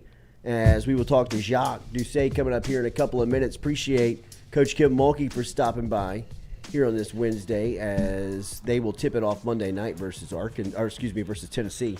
Last night LSU men fall on the road at Arkansas 60-40. Very depressing times right now around the basketball program. I feel like I'm letting my hair grow out. My beard is growing. I'm not eating. I'm not fasting like Red is. I'm just depressingly not eating. I think he said it was 16 other guys in the group. Good Lord. Yeah, see, I'm out. Yeah, I'm out. 2-hour windows. By lunchtime, I'd be dead. I'd meet up with one of those 16 and fight them. Yeah. He said let's just fight. It's easy as the days go by. It's just easy. I mean, and then he's like, I get full. I eat in the 2 hours and I'm full like normal, and going about your business. Sounds like Ozempic. It does. It really does. The natural built-in way. Right. It does. The built-in way. I mean, it's just training your body. Yeah. I mean, it's just building a habit. It does not take long to get there. And he really isn't angry during the day. He really, he's trained. But you can drink water, right? Yeah. Well, I mean. Yeah, and coffee, tea. Can you eat fruit? No, that would break your fast. Oh my God. You can't eat. I mean, but you can't overeat fruit, Katie. I know you can't overeat fruit, but it still breaks the fast. Yeah, fruit has so much in it. Mm-hmm. Yeah. Sugar. No. Yeah. I mean, I'm interested to know. I wonder if he'll give us how his weight loss at the end, how many pounds he lost. So this is through Fat Tuesday? I think that's what he said. No, I feel like it goes longer than that for sure. I think it might be through when's Lent? Fat Tuesday. Yeah, okay. It starts. I want to say the day after. Yeah. I don't know. Maybe I don't know. I'll have to ask him how long it goes because that'd be a long time if he did it all the way through Lent too. So does he have a weight goal? I'm sorry, I'm going through. I don't know. I'll have to ask him. As if you're his it's representation. a weight goal. I think they're just whoever loses the most wins the pot. Okay. I think that's how. So there's money on the line. Yeah. That's why they're doing it. It's a competition between his friend group. Okay. Yeah. All right. There's money on the line. Lent has to be the worst time as a Catholic school student. I'm not because gonna lie. You have to. Golly, man, I'm trying to think if I ever gave something up and really did it for the entire time. No. I mean, there were no Catholics in Mississippi, so I didn't know anything about. Nobody gave up anything for Lent. Well, I didn't give anything up. It was just the Friday lunch meals were awful. Too. We didn't have that either. Fish sticks every Friday, Coach. I can't do it. I'm out. Golly, I'm just gonna eat at home. The government issued fish stick. Oh my goodness! And when I was in school, the lunches really changed. So no, we had the shittiest lunches, wheat bread, just awful. Brown rice. Ugh. Oh, you got the healthy lunch. You got the Michelle Obama lunch. Yeah, it was terrible. Yeah, you Thank were you, in Michelle. that time. Yes. That's good for you. It's not good for me. Why fish on Friday? Why no meat on Fridays? I'm not Catholic, clearly. They wouldn't let us talk. What do you mean? They wouldn't let us talk at lunch on Fridays at Lent. We had to give up talking, basically. No. Yes. Katie, I swear to you, on Fridays at Hanson Memorial High School, you cannot talk during Lent. How do you the tell whole day? a bunch of kids not to talk in the lunchroom? At high lunch. school kids? High school kids. What Coach. happened if you talked? They would kick you out of the lunchroom. And then you could go almost somewhere worth and talk. it. Yeah. Yeah, and then you can Honestly, talk. yeah. I would talk on purpose. I mean, I just sat down. Can you pass the pepper? Thanks. Give me that ranch. So is it just to be able to give up something like Jesus? I guess. And you do that every Friday? Dude, that would be my biggest rub with the Catholic schools. Are just these rules that they just make up on the fly. Just the whiter black shoe. Oh, I hate all that. The no marking on the sock. No nail polish, no jewelry. Jesus How about doesn't like that? They sell a hooded sweatshirt with the logo on it at the uniform outlet. Mm-hmm. But you we can't show wear it up to with the school. hooded sweatshirt on the first day of winter and get written up because they don't allow hooded sweatshirts. I'm like, well, then tell one of your distributors to take your logo off the chest. It's got to be uniform. I mean, you can wear the logo other places. It has to be uniform approved during the school day. This is just those little Yeah, rules. Look, Bro, come on. I'm in it. I've got 2 kids in Catholic. cut your hair, bangs, back. That's everything. the worst one too, because people's hair grows fast. Boys' hair grows fast. I mean, it I would touches have your to. eyebrows. They would give you a 1-blade razor. I would have to shave every day. So you know what I'd do? Call my mom and go home. Oh, dude. Yeah. Like The times that Coach Joe LeBlanc would meet me in the parking lot with a razor, one blader, that I had to just hack this thing off my face with no water, and then just no shaving cream. Culotta, you're an idiot, son. How many times do you have to gnaw your neck? I'm like, I mean, Coach, this is from yesterday. Like I woke up like this. I mean, like, So he's telling you better be shaving every morning Every before day. you go to class. every day. Every At day. I mean, this is like as a 15. freshman and a sophomore. Yeah. That's like, Yeah. shave every day. Yeah, that's a lot. I mean, dude, my neck looked like a I bet it pizza. did. Like Oh, it for was sure. So I had so many just razor burns. hacked Did you just have little pieces of toilet paper stuck all Yes. on your neck? everywhere. One that happened to one of my friends. He started cutting himself, so he comes back to class just like paper Yeah. towels all over his face, and the teacher was like, "What's wrong with you?" And he was like, "This fucking school just made me shave with a one blade razor, and I cut myself." Yeah. And like What a they couldn't shame. tell him anything. Just learn. I just mean, go. it's- Just go to school. And Is Jacques here? Yeah. Yes, in a hoodie. He's getting written up immediately. Yeah. Can't wear that to Catholic school, That's Jacques. not uniform approved here on the Jordy Culotta show. Let's go, Jacques. Come on in. We're good. Come on, Jacques. Come on, Jay. Parade through here in that hoodie. Come on. We're good. Yeah, we come want on. you to come do on. it. This isn't live television. He's like, I don't like this. This is not how we do things at WAFB. You do not walk across a live set. What's up, dude? Good morning. How are you? Good morning. How we doing? Good, man. Chelsea's live hoodie. Good, good, Yeah, good. support local music, Oh, man. nice. Support your local venues Yes. stuff. Love Dave it. Rittner. Yeah, great idea by those guys. You know, they took I think the furniture store in there had too much space, so they said, hey, you guys want to buy this much amount of space? And they turned it into a music venue. Great, clean atmosphere. Good artists. They do get a lot of And good bands. revived one of the great music dive bars that Baton Rouge has ever seen. I mean, I remember Chelsea's when it was in the shopping center of Murphy's. Yeah, right. Yeah. It was on the corner of that shopping center forever. And when we were in high school, we would go there and eat lunch because it was open all day for lunch, and then it turned into a music venue at night. The famous tomato soup, right? Tomato soup. They do that now at They still have it at the Vincent beer Beer garden. Garden, That's yeah. right. Which is Grilled the same. cheese and Yeah, tomato Dave still soup. owns. Same guy and stuff. So That was the yeah, saddest part about Chelsea's closing to me. was Was the the tomato soup and grilled Yeah. cheese. yeah, their food was amazing. It was know. awesome. And then it went from the corner of that shopping center To like across the street from Ivar's, right? to across the street from or under the overpass. Under the overpass, yeah. Right there. Around that area. Where in that big building where I believe K Street Bar is now. Yeah, that's where it was. And then it closed down for a while. Like I thought Chelsea's was over. I did too. You know, I mean, like at that point, because I believe Dave and the owner of that building were butting heads over the construction of it. Like it was like it would leak. It was a I did a little bonus news story for us last year on when Chelsea's opened, and I started searching and there were old reporter Jim Shannon was in there, and there was like some disagreements and this and that, and stories about Chelsea's and yeah. But Aaron, the guy that used to be the talent booker at Spanish Moon, Yeah. which is closed, Another great venue. he teamed up with these guys and opened Chelsea's. Okay. So the other day, Flock of Seagulls was playing. Wow. The guy with the famous hair. That's Corey Hart.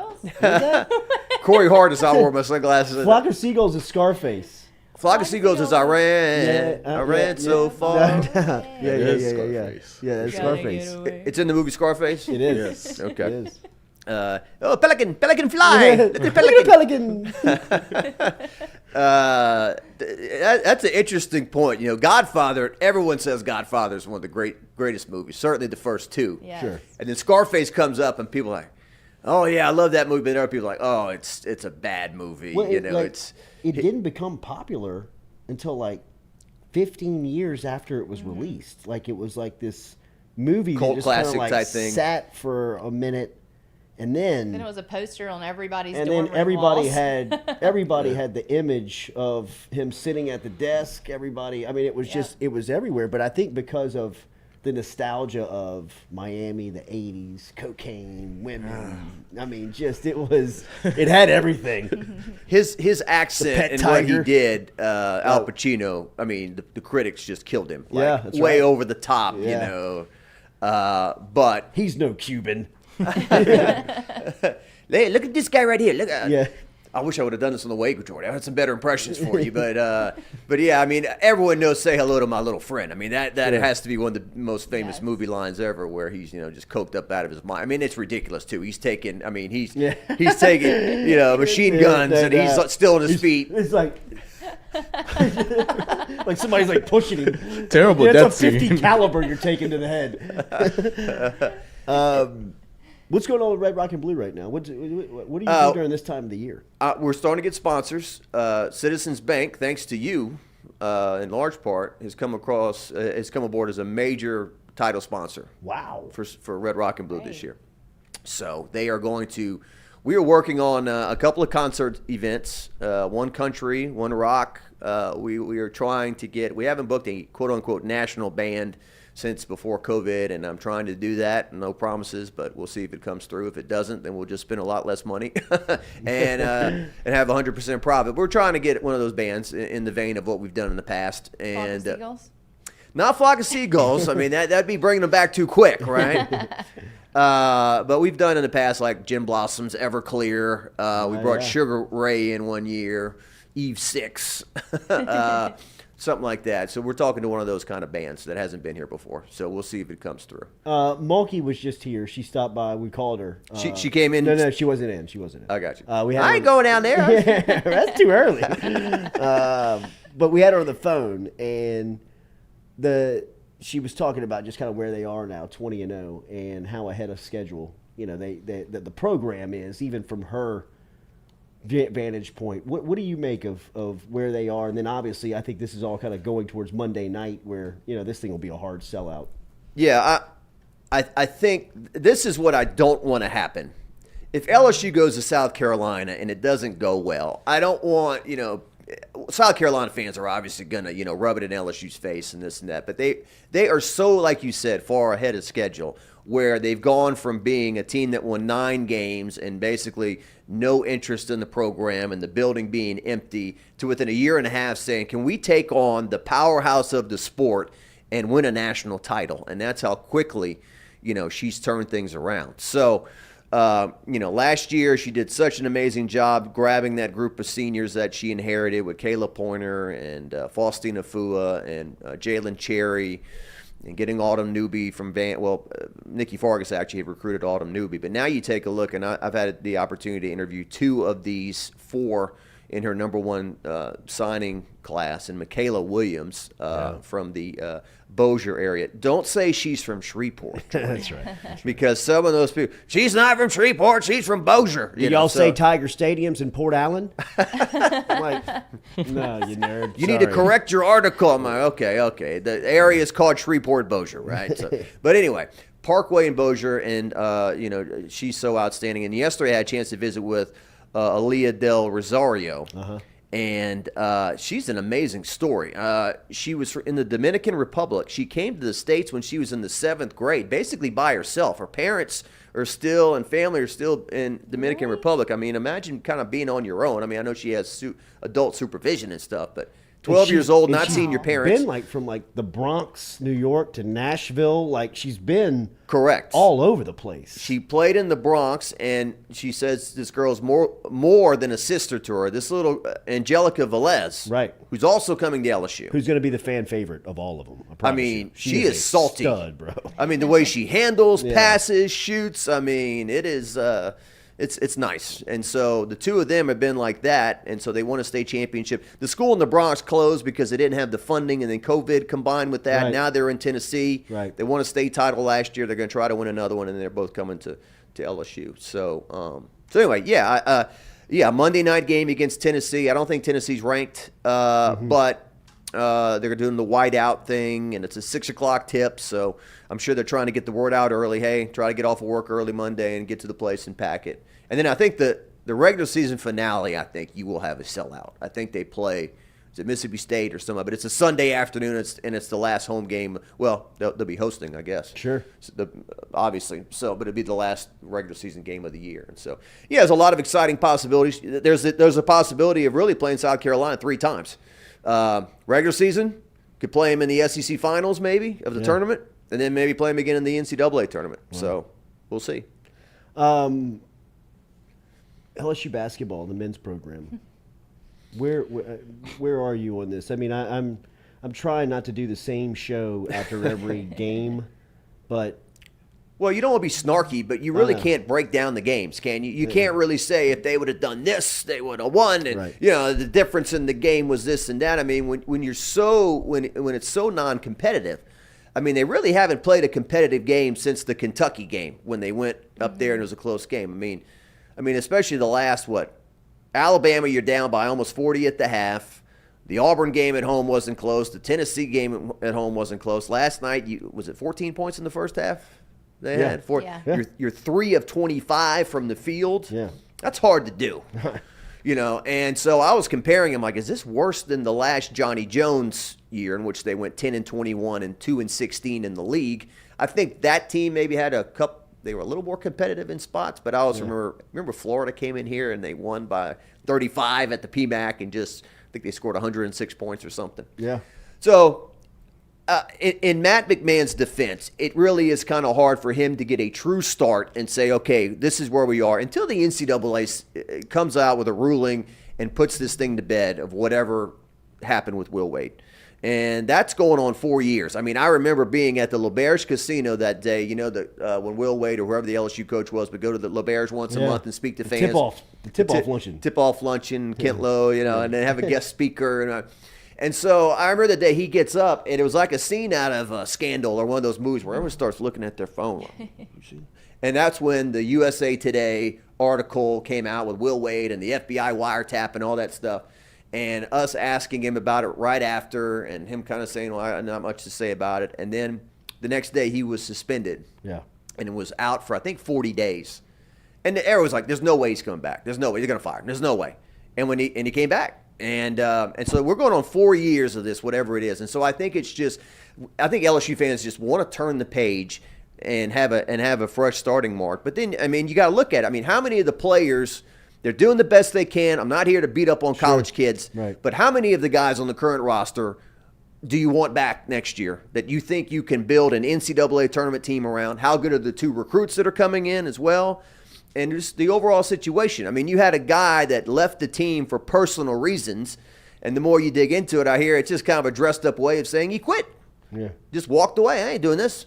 I'm going to another school. So, I mean, it's not a great situation, and it's hard to get anybody excited about it when you're just so not competitive. And, you know, and they've talked about, I don't know, you know, renovating the PMAC eventually and your facilities and stuff like that. And Kelly Zinn, when I sat down with her, she said it was going to be a combination, it looked like, of a renovation of the outside and the inside as well to maybe get your facilities on par. And then the practice facility, the old joke John Brady used to say, you know, I designed a practice facility that I never practiced in.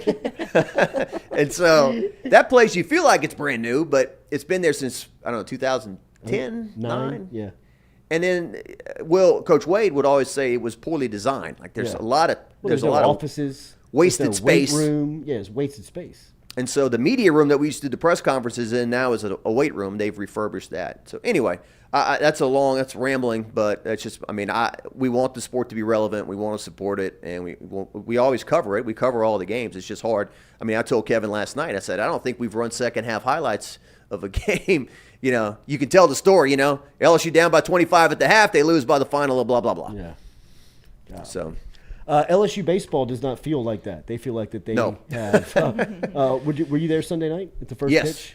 Yeah. What was that room like with over 1,000 people there? I mean, I think it was the most highly anticipated first pitch banquet they've ever done. I mean, you could not have fit another table in that Crown Plaza banquet room. I mean, there's over 1,000 people.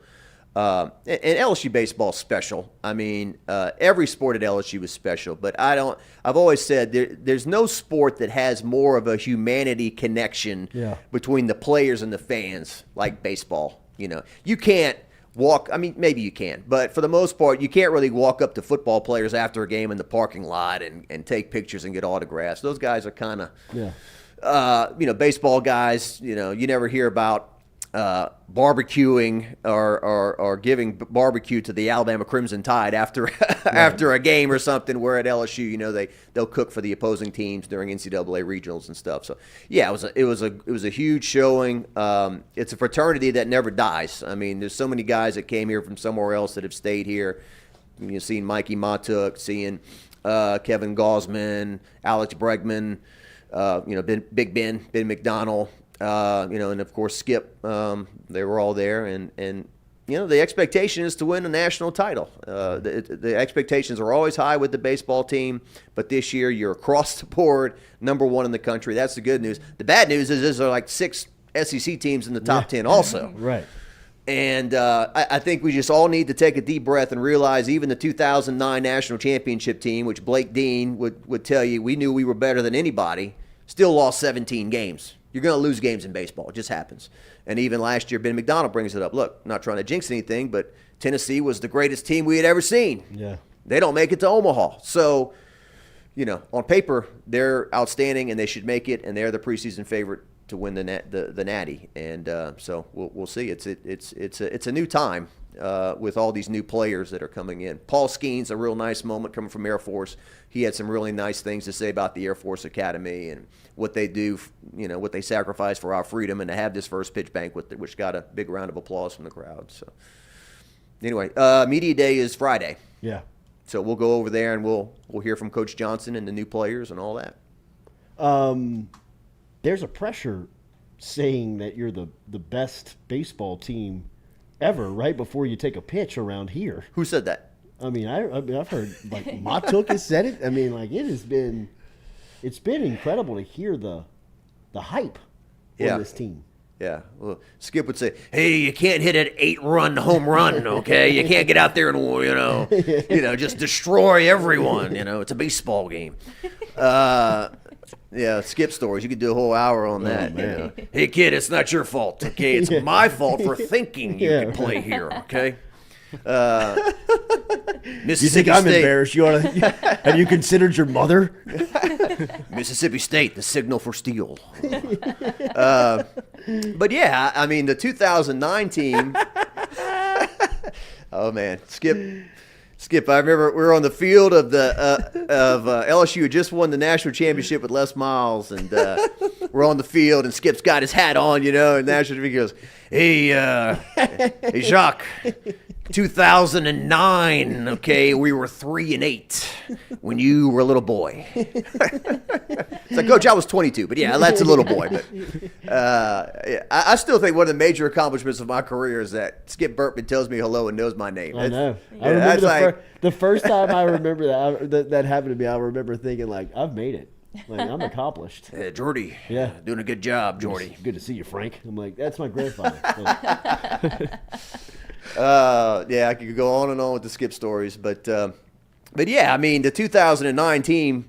I mean, geez, Jarrett Mitchell, Ryan Shemp, Blake Dean, Lewis Coleman, Anthony Renato. Who's that? Renato. Yeah, I mean Renato. Yeah. DJ LeMahieu. Right. I mean, on and on. I mean, Ochinko was not even an everyday. He didn't start every game. He was kind of in and out of the lineup. I remember him and Maneri kind of butting heads, and I think he's told those stories on the show, right? Yeah.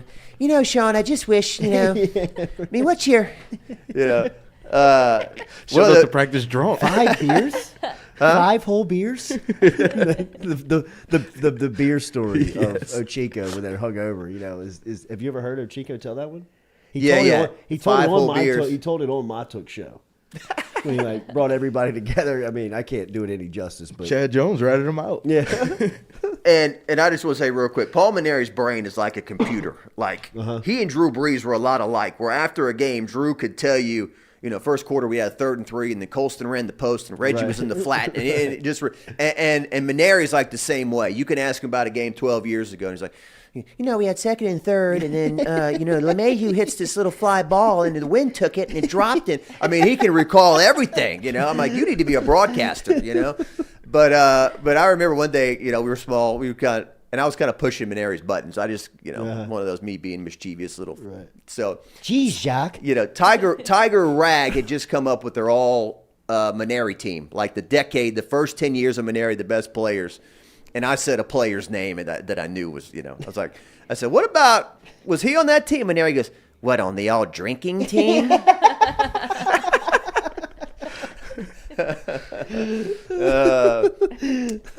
Best coach I ever covered in terms of would always return a phone call.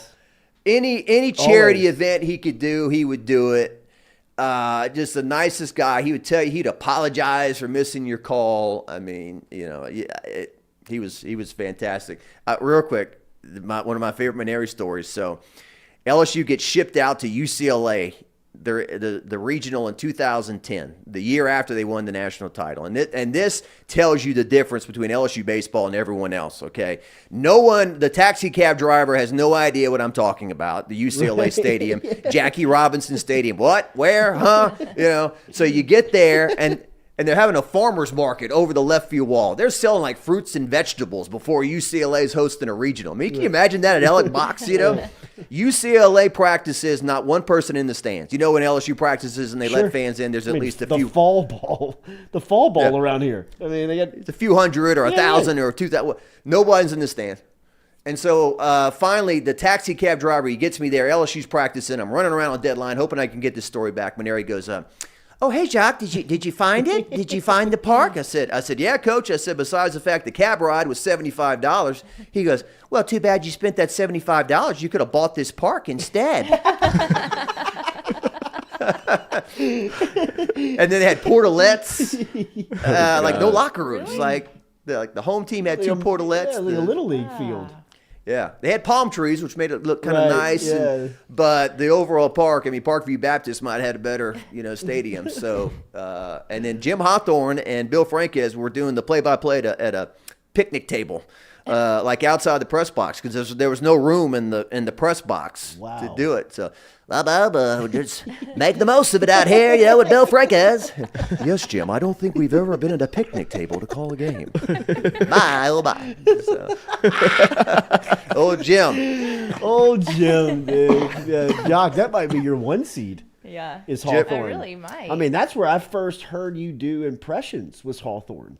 And look, the golden pipes, right? The golden pipes. I mean, you hear that voice and it. Yeah, right. Absolutely. It's that's LSU.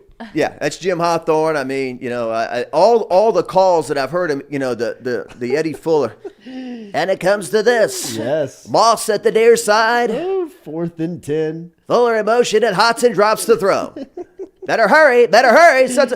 Touchdown! Touchdown, Fuller! Unreal. I mean, this is how messed up I am. Good thing I'm doing what I'm doing, because I don't think I get fired at any other job. I used to be sleepy on Monday because I'd stay up and watch Inside LSU Football. Yeah. With Jim Hawthorne and Curly Hallman, right. In the 90s. I'm like, LSU loses 58-3. Like, well, Coach, the Tigers did their best. They fought to the end. They just came up a little short. Well, Jim, 7 o'clock, Tiger Stadium, 7 o'clock. Came up a little bit short. Couldn't score any points. I wasn't in the media back then, but apparently Curly Hallman used to, the 58-3 game, LSU kicked a field goal to go up 3-0, and then gave up 58 unanswered points. Oh, God. So apparently Curly Hallman started the press conference that day, and he went through the whole, the opening. Jamie Howard, 5-yard pass out to Brett Besh, and then he went through the whole drive. He read it out loud to start the press conference. I mean, wow. those were some times, and as bad as it was, if LSU doesn't have the interception game at Auburn in '94 and they win that game, Curly may have a winning season in '94, because they were pretty good. Yeah. They should have had a winning year in '94, and DiNardo inherited some talented players, but God, can you imagine that happening today? Oh my God, Jacques. It's just yeah. But when they went to the national championship, I was like, Jim Hawthorne, I mean, you've earned this, man. I mean, you remember those games in the 90s that you were calling, and Tiger Vision. Tiger Vision. Yeah, people don't know, man. It's like 1992. I think 2 games were on television out of the 11 that they played, Right. And Tiger Vision, it was almost like this romantic thing. Like, are we going to get it? Is it going to come in? Yeah, we got it. Okay, it's here. We got the color bars, and then one of my favorite Hawthorne calls too. Jarrett Lee, love you to death, brother. 2008, all the interceptions, right? The pick sixes. And so LSU's playing this game against Troy in Tiger Stadium. Well, here's Lee, drops back to throw, sets, lets it fly, and there it is. 15, 10, 5, touchdown Troy. It was like, we knew it was coming, and there it is. The pick six. It's almost like it'd be a sponsored segment every week. Cintas, the uniform people. Here we go, Doug. And Jim. Another. Because there was, what was it? It was probably like, and I love, Jim Hawthorne is gold to me. He was a mentor of mine, brought me in, gave me the shot on the network, put me on the board. Look, imitation's the highest form of flattery. I'm not. Absolutely. But there was a run, in the last 5 years, where he was done. It's too much for one person. And Chris Blair's doing it. Right. But, to do football, basketball, and baseball, LSU, I believe, is still, and was with Hawthorne, the only school that had one voice for all sports.